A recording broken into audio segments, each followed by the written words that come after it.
now we've gone through Genesis, Exodus, and Leviticus, and I want to see what the book of Numbers has to offer. Yeah, you ready? Yeah, go on, man. Oh, all right. So we start off with 2 of Aaron's sons are killed by God for offering strange fire before the Lord. Now, Aaron is Moses' brother, by the way, for those who don't know. But his sons are killed by God for offering strange fire before the Lord. Chapter 3, verse 4.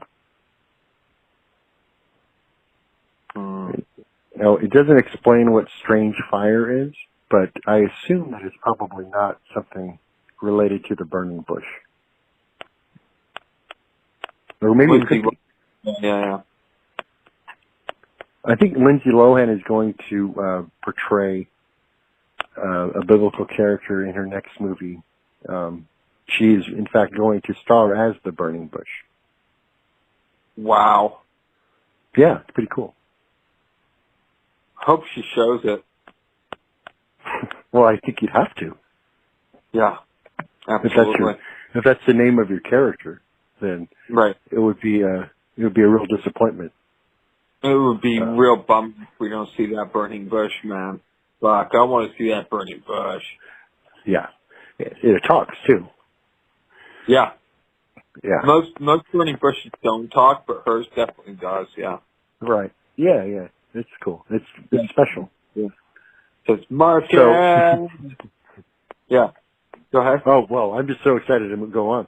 God tells the people to expel from camp every leper, everyone that has an issue, and whoever is defiled by the dead.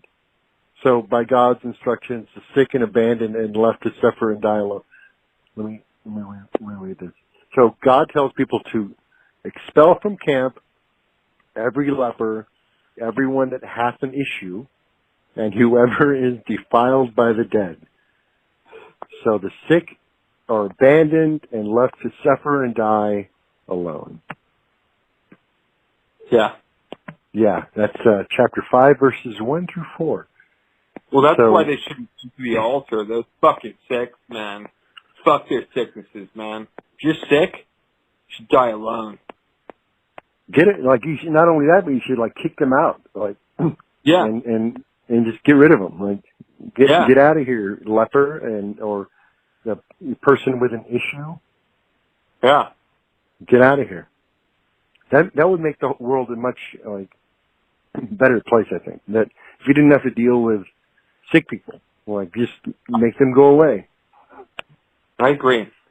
It would save a lot on healthcare costs, I think, too. Yeah. Okay. Cool. The Bible's awesome. That's fucking great, man. So the next thing is the law of jealousies.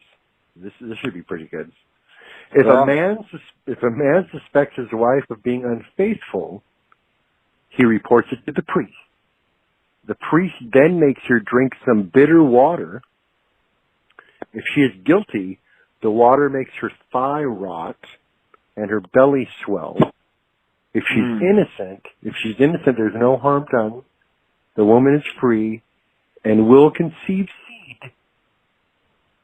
In any case, the man shall be guiltless from iniquity, and this woman shall bear her iniquity. So, basically what this is saying is, if you think your wife is being unfaithful, tell the priest, he'll give her some poison to drink. Yeah. And if she gets sick, she's guilty. If she doesn't get sick, then she's innocent. But either way, the dude has, like, he is free and clear of any wrongdoing. Of course. Of course. That's justice. That is, yeah, of course. That is chapter 5, verses 11 through 31. Then we have killing more animals to satisfy a bloodthirsty God. Chapter 6, verses 10 through 20. It's pretty normal. Gotta keep slaying those things, man. Gotta keep killing them. Exactly. God needs that. He's unhappy if you don't kill him. So this is a bit about complaining. So And when the people complained, it displeased the Lord, and the Lord heard it. Because he had his hearing aid on that day. And his anger was kindled, and the fire of the Lord burnt among them and consumed them.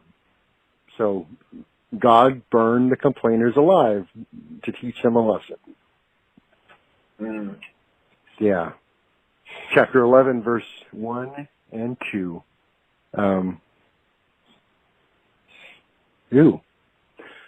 God promises to give them flesh to eat, not just for a few days, but for a whole month until it comes out of your nostrils and it be loathsome to you. Yuck. So, I think what was going on there is the people were like, we need meat. Like, we need food, God. Like, and he's all, oh, yeah. You want meat? You want flesh? I'm going to give it to you for a whole month, and so much that it's going to, like, come out of your nose. Yeah. Disgusting. That'll teach him. He's not bitter, is he? He's not bitter at all, this God. No, he's giving them everything they want. It's, in fact, so much of it that they find it disgusting. Yeah. Yuck. And then they won't want it, so he doesn't have to give it anymore, so he can go on, doing other things like listening to people complaining. And savoring the sweet smell of burning animals. And waiting for the fat and blood. Right, because that's his. Don't. Yeah. Don't fuck with him with that. Yeah. Don't. That's chapter 11, verse 20, by the way, about the gross eating of the meat. So, if any soul sins through ignorance, well, that's a weird phrase, because I don't understand how someone can sin through ignorance. Right. Because I think you have to know that an action is wrong for it to be sinful, I guess. But if you do happen to sin through ignorance, you can be forgiven by God if you kill some animals. Yeah. So, I didn't know that I wasn't supposed to approach the altar of God in my wheelchair. I better go. I wasn't aware of that. I better go kill an animal. And then it's okay. Yeah. That's chapter 15, verses 27 through 30. Next, God shows us how to make new friends by saying, oh my God. He's hilarious. He says, the stranger that cometh nigh shall be put to death. Yeah. So if there's a stranger that's approaching you, kill him. Kill the stranger. Yeah. Yeah. I think that might be one of the verses that's used regarding immigrants, perhaps. Yeah, absolutely. Yeah. Chapter 18, verse 7. Here's a good one. For impaling the interracial couple, God rewards Phineas and his son with the everlasting priesthood. Wow. So Phineas and his son sound like, black dude, white chick, right? And they're like, no. So they shoved a spear through both of them at the same time. Yeah. Yeah. And then God's like, good job, you guys are priests forever. Yeah. Yes. Chapter 25, verses 10 through 13. This is a pretty good Bible study. Oh, it's brilliant, man. I'm fitting the word of God right now, man. Fuck. I feel it. Religion is poison. Yeah. Okay. If men make vows, then God expects them to keep them. Makes sense. But a woman cannot make a vow unless it is allowed by her husband or father. If it is allowed, then she must keep it. But even so, she's not responsible. Her husband or father is. Yeah. Yeah. So you're like, okay, you can promise you're going to show up at church. I don't know what kind of promise they'd be making, but any promise that the woman makes first needs to be allowed. Yeah, I mean, like if I'm getting married, I want the father to fucking pay for it, man. Fuck. Yeah. Right. So that's allowing a vow. Like, and then if the wife doesn't keep it, then it's not her fault because she's incapable. Right. Like women are just incapable of keeping a vow unless they're given permission. And even if they mess it up, it's still not their fault because they're stupid. Of course. That's chapter 30, verses 3 through 16. And then the final passage that we're looking at in the book of Numbers is, under God's direction, Moses, his army, defeats the Midianites. They kill all of the adult males, but they take the women and children captive. Yeah. When Moses learns that they left some alive, he angrily says, "Have you saved all the women alive?